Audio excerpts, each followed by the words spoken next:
I'm Christopher Busby. I'm an expert on the health effects of ionizing radiation, and I want to talk to you about Fukushima and Chernobyl. What I want to say is that the models that are used to determine the effects of radiation always concentrate on cancer and leukemia. And so the current risk model will say how many cancers are expected after Fukushima and how many cancers were expected after Chernobyl and so forth. But we know from Chernobyl that radiation causes a whole range of diseases, and one of the diseases that it seems to cause is heart disease. I want to talk to you about heart disease effects in children. Now, a colleague of mine, Professor Yuri Bandashevsky, became quite famous because he studied the effects of cesium-137 exposure to children in the areas that were contaminated by the Chernobyl accident in Belarus.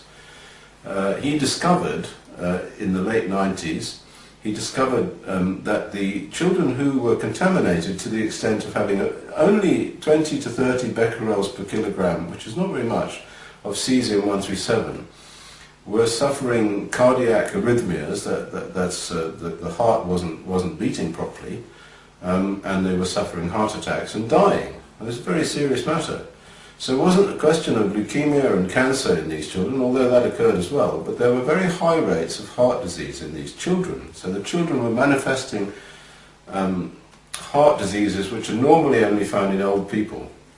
And this got me thinking about how this could be at what appears to be quite a low level of contamination. So I started looking into this, and what I found is truly extraordinary, which I shall share it with you. The heart of a child is at the age of about 2 to 5 is about this size, and at the age of about 10 it's about this size. And we know from measurements that have been made how many cells there are in the heart of a child. A 5-year-old child has a heart which is approximately 220 grams in weight. A lot of it, of course, is blood. So if you take the blood out and just you leave the muscle tissue, there's about 85 grams of muscle tissue in the heart of a child aged 5. This is all data. Now we actually know also the size of the heart muscle cells. So we know how many heart cells there are in a child's heart. There are about 3 billion muscle cells in a child's heart. So this is a number, 3 billion.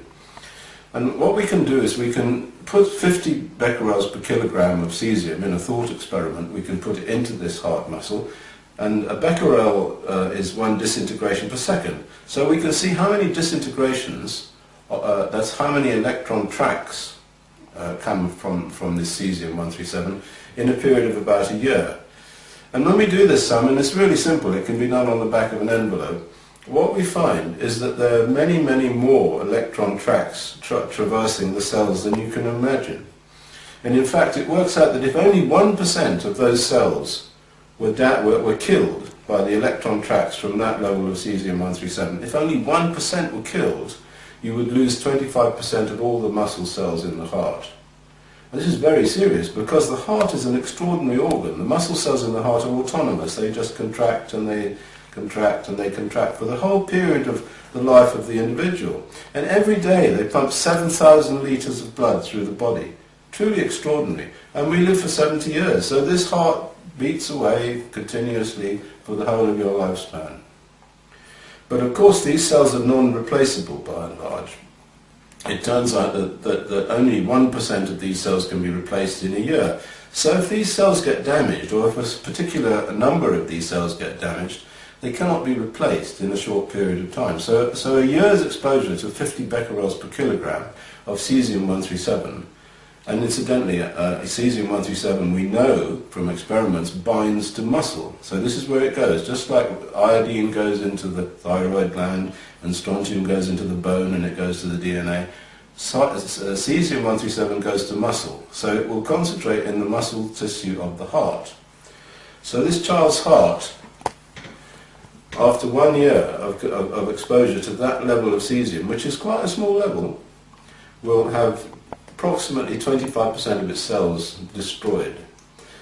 Now, we would therefore expect to find effects, and the same effects that were found by Bandashevsky. And it does seem, from what people have been telling me about children in the Fukushima affected area, that they are actually suffering heart attacks. So there are two things that follow from this, which are terribly important. The first thing is that children in that area should immediately be scanned using ECG, electrocardiograms.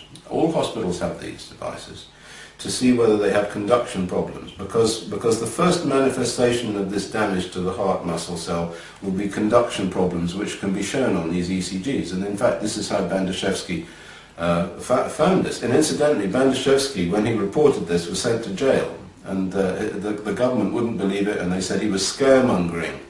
And so they sent him to jail. He was in jail for several years until eventually Amnesty International and the European Commission, the European Parliament, issued him with an international passport, one of only 25 that have ever been issued, and got him out of jail.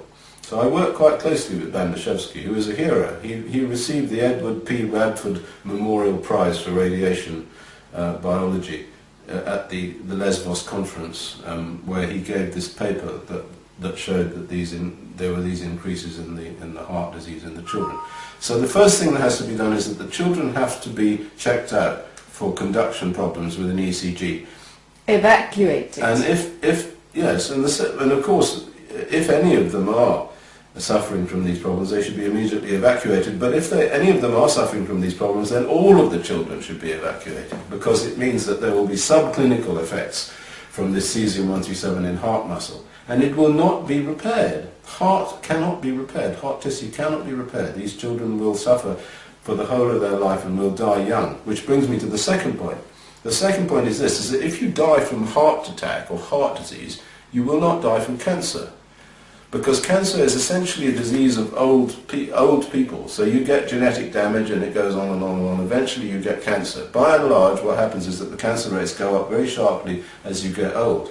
But I can tell you this, that the heart disease effects go up very much more quickly. So what you will find in areas like Fukushima that are contaminated with these radionuclides is not necessarily an enormous increase in cancer. There will be an increase in cancer, but you will find a big increase in heart disease.